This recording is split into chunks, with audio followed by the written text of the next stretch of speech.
आपको बता दें कि प्रधानमंत्री नरेंद्र मोदी अब से कुछ देर के बाद वीडियो कॉन्फ्रेंसिंग के माध्यम से 51,000 से अधिक नवनियुक्त कर्मियों को नियुक्ति पत्र सौंपेंगे। रोजगार मेले में वो ऑनलाइन माध्यम से वीडियो कॉन्फ्रेंसिंग के माध्यम से नियुक्ति पत्र तमाम नवनियुक्त लोगों को सौंपेंगे। इस अवसर पर प्रधानमंत्री नवनियुक्त कर्मियों को संबोधित भी करेंगे और हमारे सहयोगी संवाददाता सुधाकर दास इस पर और ज्यादा जानकारी दे रहे हैं। सुधाकर, प्रधानमंत्री नरेंद्र मोदी का रोजगार सृजन की जो एक प्राथमिकता है, जो उनकी सोच है कि हर हाथ जो है मजबूत हो, हर घर में रोजगार हो, उस दिशा में एक और कदम आगे बढ़ते हुए, उस प्रतिबद्धता को और पूरा करते हुए आज प्रधानमंत्री नरेंद्र मोदी अब से कुछ देर बाद लोगों को रोजगार नियुक्ति पत्र बांटेंगे। बिल्कुल, देखिए बहुत बड़ा दिन है। हम जानते हैं 51,000 युवाओं को आज नियुक्ति पत्र मिलना है पीएम मोदी की तरफ से। और निश्चित तौर पर बीते आप 4-5 महीनों को देखिए, अप्रैल से लगातार ये 5वां महीना होगा जब इस तरह का रोजगार मेला आयोजित हो रहा है और ये 8वां कुल जमा। और आज की अगर संख्या को मिला ले तो 5.5 लाख से ज्यादा युवाओं को सीधी नियुक्ति मिली है। और देखिए किस तरह से तस्वीर बदली है। 10 वर्ष पहले एक वो भी तस्वीर थी जब वर्षों लग जाते थे इस तरह से सरकारी नौकरी देने में लोगों को। फॉर्म भरने में ही 6-8 महीने का वक्त लग जाता था, उसके बाद परीक्षाएं, फिर रिजल्ट।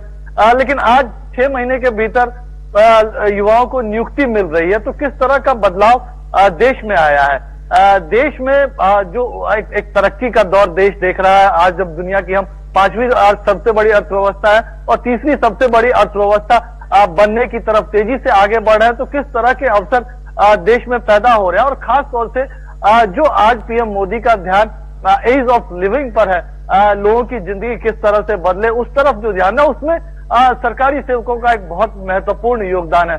आप जानती हैं कि हाल ही में आप देखिए PMJDY यानी प्रधानमंत्री जनधन योजना से खुले हुए खातों की संख्या 50 करोड़ से ज्यादा होगी। तो उसमें एक बड़ी भूमिका बैंक कर्मियों की भी है। आपको याद होगा बीते रोजगार मेले के दौरान पीएम मोदी ने जिक्र किया। तो ठीक इसी तरह चाहे जल जीवन मिशन हो, 9 करोड़ से भी ज्यादा लोगों के घर में अभी पानी जल जीवन मिशन के तहत पहुंचाया गया है, या फिर 4 करोड़ प्रधानमंत्री आवास योजना के तहत 4 करोड़ से ज्यादा घर बनाने की बात हो, 11 करोड़ से ज्यादा टॉयलेट बनाने की बात हो, उज्ज्वला योजना हो। तो इन तमाम योजनाओं को अगर जमीन पर उतारने वाले कोई हैं तो ये सरकारी कर्मचारी हैं। तो आज जब देश एक तरह से रिकॉर्ड एक्सपोर्ट कर रहा है, देश का में जो विदेशी जमा पूंजी है, फॉरेक्स रिजर्व, वो एक रिकॉर्ड स्तर पर है। तो निश्चित तौर पर इसका सीधा मतलब है कि देश में एक नए अवसरों का समुद्र बना है और आज देश के युवा उसमें गोता लगा रहे हैं, डुबकी लगा रहे हैं, अपने लिए संभावनाएं, अपने लिए नई रोशनी तलाश रहे हैं। तो निश्चित तौर पर आज एक बड़ा दिन है इन तमाम युवाओं के लिए, उनके परिवारों के लिए। तो साथ ही साथ ये एक संदेश है कि देश अब रुकने वाला नहीं है। पीएम मोदी जिस बात को हमेशा कहते रहते हैं कि अगले 25 वर्ष जो देश की यात्रा है, देश को विकसित बनाने का जो लक्ष्य है, तो उसमें इन जो ये जो सरकारी कर्मी होंगे, अभी उनको जो नौकरी दी जा रही है, तो उनकी एक बड़ी भूमिका होने वाली है। और सिर्फ सरकारी क्षेत्र की बात नहीं, आपको पता है कि निजी क्षेत्र में भी आज जब इस साल के बजट की बात कर रहे हैं तो 10 लाख करोड़ रुपए का जो कैपिटल एक्सपेंडिचर है वो तय किया गया। तो वो कहीं ना कहीं हर स्तर पर रोजगार को जनरेट भी करता है। जी बिल्कुल, जिस तरह से आपने कहा कि देश के सामने संभावनाओं का एक बड़ा समंदर है जिसमें युवा गोता लगाने को तैयार हैं। बिल्कुल, संभावनाओं का एक बड़ा आसमान भी कह सकते हैं, समंदर भी है, आसमान भी है। और प्रधानमंत्री नरेंद्र मोदी जो कहते हैं वो करके दिखाते हैं। उन्होंने आत्मनिर्भर भारत की बात कही, तो देखिए किस तरह से लोग आत्मनिर्भरता की राह पर चल पड़े और हर हाथ को किस प्रकार से रोजगार हो, ना केवल सरकारी नौकरियों में बल्कि आम जन किस प्रकार से रोजगार से जुड़े, किसी मांगने वाला ना रहे बल्कि देने वाला बने। तो उस दिशा में भी भारत एक कदम और आगे बढ़ता हुआ नजर आ रहा है। यह भी रोजगार सृजन की दिशा में एक बड़ा कदम है। बिल्कुल बिल्कुल, देखिए और इसको आंकड़ों के जरिए भी समझने की कोशिश करनी पड़ेगी। आप देखिए कि एक वक्त वो भी था जब देश में 2014 से पहले कुछ 100 स्टार्टअप हुआ करते थे। आज 1 लाख से भी ज्यादा स्टार्टअप है देश में। वो टियर 2, टियर 3 सिटीज में है और बड़ी संख्या में युवाओं को वो रोजगार से सीधे प्रत्यक्ष तौर पर जोड़ रहे हैं। आप देखिए जिस तरह से इंफ्रास्ट्रक्चर को लेकर काम हुआ है, 40,000 किलोमीटर का जो रेल लाइन का इलेक्ट्रिफिकेशन हुआ, 7 दशक में सिर्फ 20,000 किलोमीटर रेलवे लाइन का इलेक्ट्रिफिकेशन हुआ था और बीते कुछ वर्षों में 40,000 किलोमीटर का हुआ है। जो ग्रामीण सड़कें थी 4 लाख किलोमीटर थी 2014 से पहले, आज करीब 7.5 लाख किलोमीटर तक वो पहुंच गई है। तो ये हर क्षेत्र में आज एयरपोर्ट की संख्या 2014 से आज की बात करें तो दोगुनी हो गई है।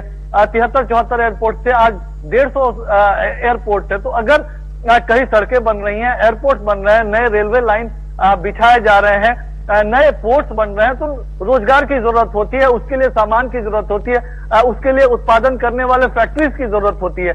आज जिस तरह से कई जो वस्तुएं हैं, चाहे मोबाइल की बात हो, कई वस्तुओं में भारत जो एक तरह से मैन्युफैक्चरिंग हब बन रहा है, तो मैन्युफैक्चरिंग में बड़ी संख्या में युवाओं की जरूरत होती है। आज 23 लाख करोड़ रुपए अकेले अगर बात करें तो मुद्रा योजना के अंतर्गत दिए गए हैं, उससे 8-9 करोड़ लोगों को ये लोन दिए गए हैं, तो वो भी सीधे तौर पर रोजगार जनरेट कर रहे हैं। आज सबसे ज्यादा अगर किसी की तरफ ध्यान है तो वो कह सकते हैं कि जो देश का निचला तबका है, और हम पहले भी बात कर रहे थे कि किस तरह से नीति आयोग की रिपोर्ट आई है कि 13 करोड़ से ज्यादा लोग गरीबी से बाहर निकले हैं। तो इसका सीधा मतलब है उनको एक तरह से इस तरह का आत्मविश्वास मिला है, उनको इस तरह के रोजगार के अवसर मिले हैं। आज फॉर्मल सेक्टर को सिर्फ सरकारी नौकरी की बात नहीं है, लेकिन निजी क्षेत्र में भी जो नौकरी करते हैं उनको सोशल सिक्योरिटी मिल सके, उसके लिए किस तरह से कानूनों में बदलाव किया गया, उसको अगर देख लीजिए।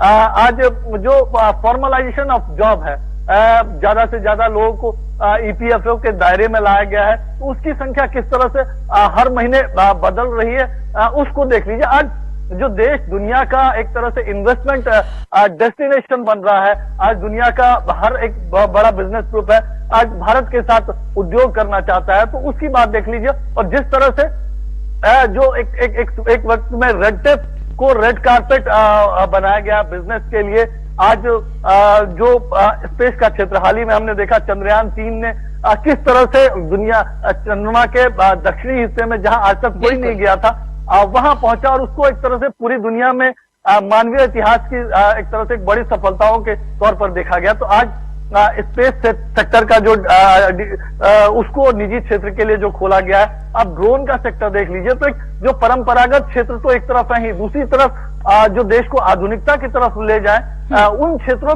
की तरफ भी ऐसे ही ध्यान है।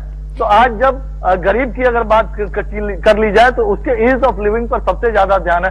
अगर गरीब के घर की चिंता, शौचालय की चिंता, उसको आज मुफ्त अनाज मिल रहा है तो उसके अनाज की चिंता, ये तमाम चिंता अगर दूर होती हैं, अगर उसको मुद्रा योजना, स्वनिधि जैसे स्कीम्स के जरिए उसको सपोर्ट मिलता है, तो वो एक आत्मविश्वास के साथ अपनी जिंदगी को आगे बढ़ाता है। और निश्चित तौर पर जब इस तरह की योजनाओं को आगे बढ़ाना है तो बड़ी संख्या में सरकारी कर्मचारियों की भी जरूरत हो रही है। और सिर्फ केंद्र के स्तर पर देखिए, देखने से ही इसका जो असेसमेंट नहीं हो सकेगा। आप देखिए राज्यों में भी किस तरह से एक तरह से होड़ लगी हुई है, अलग अलग तरीके से वो रोजगार मेला आयोजित कर रहा है। तो करोड़ों की संख्या में जो रोजगार के अवसर केंद्र और राज्यों को मिलाकर पैदा हो रहे हैं, तो निश्चित तौर पर देश की एक पूरी तस्वीर बदल रही है। और एक आज देश का युवा, देश के लोग ज्यादा आत्मविश्वास के साथ अपनी आकांक्षाओं को पूरी करने के लिए, आप जो कह रहे हैं कि आसमान नापने के लिए आगे बढ़ रहे हैं। बिल्कुल, और कहते भी हैं कि जब हाथ को रोजगार होता है, इंसान रोजगार से जुड़ा हुआ होता है, तो कहीं ना कहीं भटकाव से बचता है,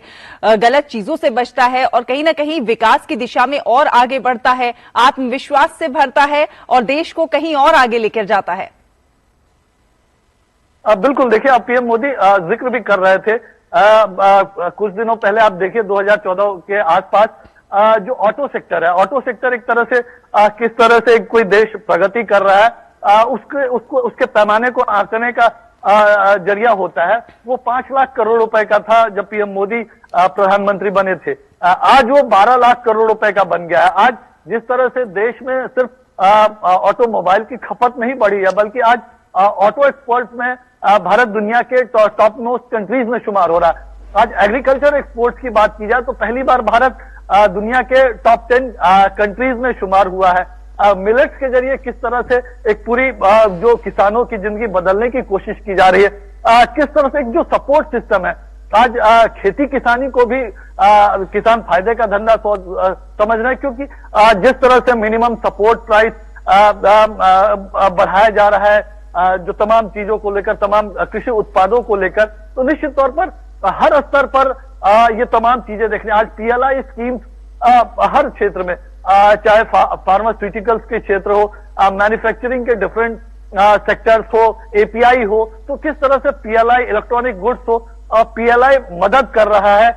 MSME को किस तरह से मदद मिली, आपको याद होगा कोरोना काल में भी किस तरह से MSME को सरकार की मदद मिली और उसके जरिए एक तरह से देश के करोड़ों जो MSME से जुड़े लोगों को फायदा हुआ। आज आप खादी इंडिया को ही देख लीजिए, 1 लाख करोड़ रुपए से ज्यादा का एक तरह से बिजनेस खादी इंडिया कर रहा है, उसका एक तरह से उसकी पूंजी हो गई है। तो ये देश में पहली बार हुआ। तो हर स्तर पे, गांव के स्तर पे जिस तरह से इंफ्रास्ट्रक्चर बन रहा है, वहां सुविधाएं बढ़ रही है, वहां सुविधाएं बन रही है। Tier 2, Tier 3 सिटीज में जिस तरह से बिजनेस हो रहा है, वहां के युवा जिस तरह से दुनिया में के मंच पर अपनी पताका फहरा रहे हैं, तो आज महानगरों में तो पहले से ही अवसर थे। तो निश्चित तौर पर उसमें ये जो सरकारी कर्मचारी एक जो सेतु का काम करेंगे, और PM मोदी के शब्दों में अगर कहे तो अगले 25 वर्ष जो भारत की विकास यात्रा है उसमें ये महत्वपूर्ण भूमिका निभाने वाले। तो आज PM मोदी क्या कुछ इन युवाओं को संदेश देते हैं, वो भी देखना महत्वपूर्ण रहेगा। बहुत महत्वपूर्ण होगा कि प्रधानमंत्री नरेंद्र मोदी युवाओं को क्या कुछ संदेश देते हैं। हम अपने दर्शकों को बता दें कि ये रोजगार मेला देश भर में 45 स्थानों पर आयोजित होगा। रोजगार मेले के जरिए गृह मंत्रालय विभिन्न केंद्रीय सशस्त्र पुलिस, नारकोटिक्स कंट्रोल ब्यूरो और दिल्ली पुलिस में कर्मियों की भर्ती कर रहा है। देश भर से चुने गए नए कर्मी जो होंगे वो गृह मंत्रालय के तहत विभिन्न संगठनों में तमाम पदों पर, कांस्टेबल, सब इंस्पेक्टर और गैर जनरल ड्यूटी कैडर पदों पर नौकरियां करेंगे और इसके जरिए वो देश के विकास में अपना योगदान देंगे। कहीं ना कहीं सुधाकर, आपसे समझना चाहेंगे कि आतंकवाद का मुकाबला करने, जो उग्रवाद है उसका मुकाबला करने, आज की ये जो रोजगार मेला है इसमें जो नियुक्ति पत्र सौंपे जाएंगे, बहुत सारे ऐसे सेक्टर्स हैं जो इन तमाम चीजों से मुकाबला करने की दिशा में महत्वपूर्ण साबित होंगे। बिल्कुल, देखिए अभी आपको याद होगा कि एक तरह से एक सिस्टमैटिक चेंजेस। तो आपको सीधे लिए चलते हैं प्रधानमंत्री नरेंद्र मोदी के इस कार्यक्रम में।